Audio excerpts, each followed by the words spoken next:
seems business isn't so great for the workshop. We've already finished our job and delivered the materials. Maybe now's a good time to leave? Hey, hold on. Before you go around trying to collect payments, why don't you settle your own debts first? If Confrérie of Cabriere wants to poach clients from Northland Bank, that's fine. But I'm afraid you still owe the bank a hefty sum of mora. So why don't we work things out between us first, before you get back to your little conversation here? You're from Northland Bank. But we said we'll pay everything we owe next month. Why are you hounding me now? Traveler, Paimon! I didn't think I'd run into you here in Fontaine. What are the chances? We're surprised to see you too! What are you doing here in Fontaine? You didn't want to stay in Snezhnaya? Long story short, I've already been in Fontaine for some time now, and honestly, things have been pretty boring. But it seems that fate brought our paths together today. Not only will I have some good friends here now, but ones who always seem to find trouble. Either way you look at it, it seems things are going to get a lot more interesting now. Pretty sure we'd want to avoid anything that you'd find interesting. Besides, our trip here has gone pretty well so far, right, Trevor?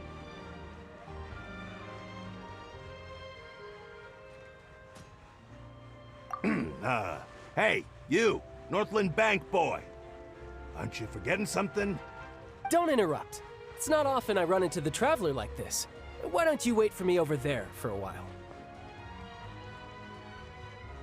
You kidding?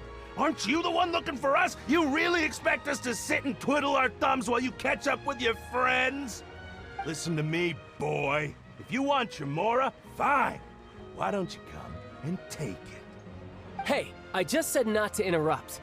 Oh, by the way, Traveler, the last time I took Tonya and Tusser ice fishing, Tusser said, "Hey! That's way over the line! All right, boys, let's see who has to pay up now!" Can you at least let me finish one sentence? Fine. Though the bank told me not to get rough with our clients. You're the ones who started it. This is an act of self-defense. You two will have to be my witnesses, okay? I'm sure this won't take long.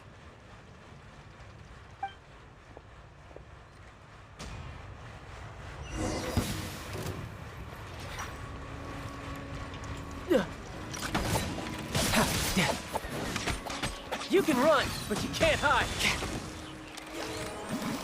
Yeah.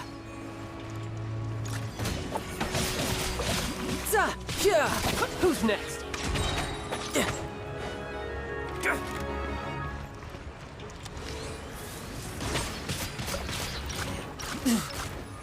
Riptide.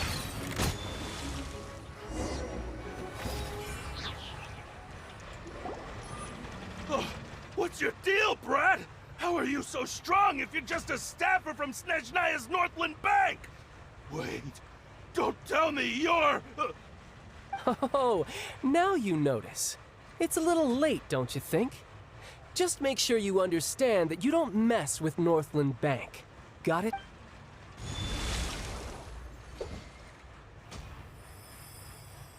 Huh? Now's my chance!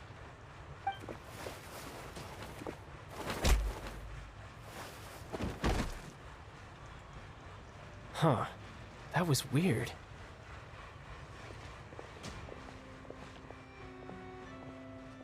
I'm not sure. It's as if I suddenly lost control of my hydro powers when I needed them. Maybe there's something wrong with my vision? Strange. How could that happen? First time Paimon's ever heard of someone losing control of their vision.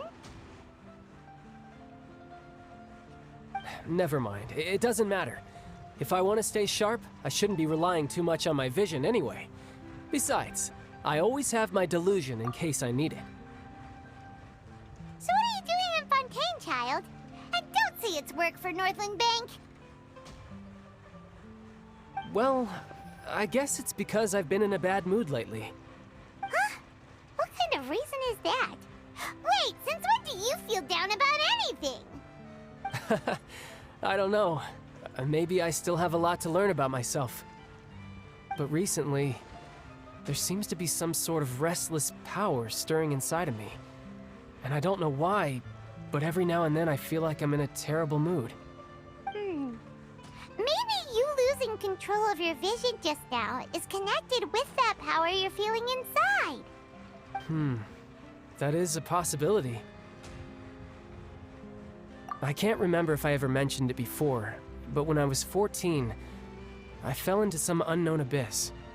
It was during that time I learned nearly all of my abilities. The one who took me under her wing and taught me was named Skirk. She was always quiet and very mysterious. Nobody knew where she came from or what she had been through, and she was always very strict when teaching me combat techniques. One time, I asked her why she was willing to take me on as an apprentice. From what I could make of her answer, it was because I had awakened it, and traces of it remained on me. She said that all my combat training would be useful in the future. But what is it? What did you awaken? She never explained that, but my guess is that it's related to a dream I saw when I had just fallen into that abyss. In my dream, I was in the deepest depths of the sea, and the boundless seabed was all around me. But in front of me appeared a whale that was so massive, I felt like I couldn't breathe. A whale? Oh, that sounds familiar! When we fought against you before, you summoned a huge whale that seemed to leap at us. Is that the one? That's just an abstract form of a whale that I create using my elemental powers. It takes that shape because the scene I dreamt of the whale has always been stuck in my mind. I'll never forget it. So you used the whale as inspiration for one of your moves? Huh. Seems a little twisted to Paimon. So why don't you just go ask your master? Maybe You make it sound so easy. Ever since the incident I experienced there, I've never stopped searching for Master Skirk and that unknown abyss. But it's been years now, and I've still found nothing. There isn't even a trace of the place where I remember falling into the abyss. Oh, it sounds like some kind of ghost story. Yeah, I'm out of leads at this point, but there's nothing more I can do. It seems that strange encounters in this world tend to be elusive like that. Oh, seems the time really flies when I'm talking with you. I just remembered I have somewhere else I need to be, so I should get going. What? More work for the Northland Bank? No, it's more of a personal appointment. Lately, I've been sparring with some of Fontaine's official champion duelists whenever I'm feeling bored. Official champion duelists? You mean it's their job to duel? Yep, in Fontaine, before a criminal goes to court, they're given one chance to defend their honor by requesting a duel with an official champion duelist. The champion duelists are all-powerful fighters selected from among the nation's best. And the duel itself is a no-holds-barred fight with no specified stopping point. So engaging in such a duel is regarded as a symbol of defending your honor. If a criminal manages to win the duel, they'll be acquitted. But if they lose, they'll have no choice but to stand trial. And the worst-case scenario is that you're simply killed in the duel. Though it's rumored that Fontaine has a death penalty, from what I can tell, no one has ever been officially sentenced to death. So really, the only people who opt to duel are those who have suffered a grave injustice in being accused, or those who greatly value their honor. Otherwise, why gamble with your life? So, do many people actually get out of their trials by winning the duel? Apparently, it's exceedingly rare for anyone to actually win. Fontaine probably enacted this system as a way to show that the nation respects the honor of its citizens. Besides, none of the champion duelists are to be trifled with, which is exactly why I was itching to face them as soon as I got to Fontaine. Apparently, the one I'm meeting today, Clorinde, is the strongest of the champion duelists. I had been asking her for some time before she finally agreed to face me today. Well, that's Childe for ya. Paimon feels like we heard that name somewhere before. Clorinde. Huh. Oh, before I forget, I want you to have this.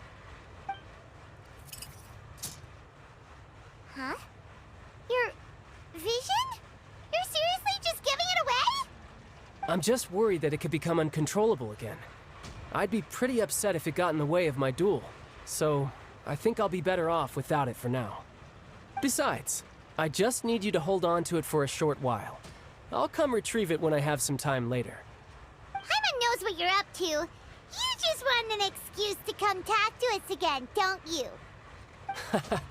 Whatever gave you that idea? I'll be in touch later.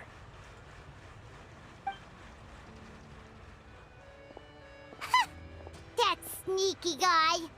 He said he's been feeling down lately, but he seemed the same as ever to Paimon. Well, since we don't have much to do for now, we might as well walk around and see the city before Lenny's performance.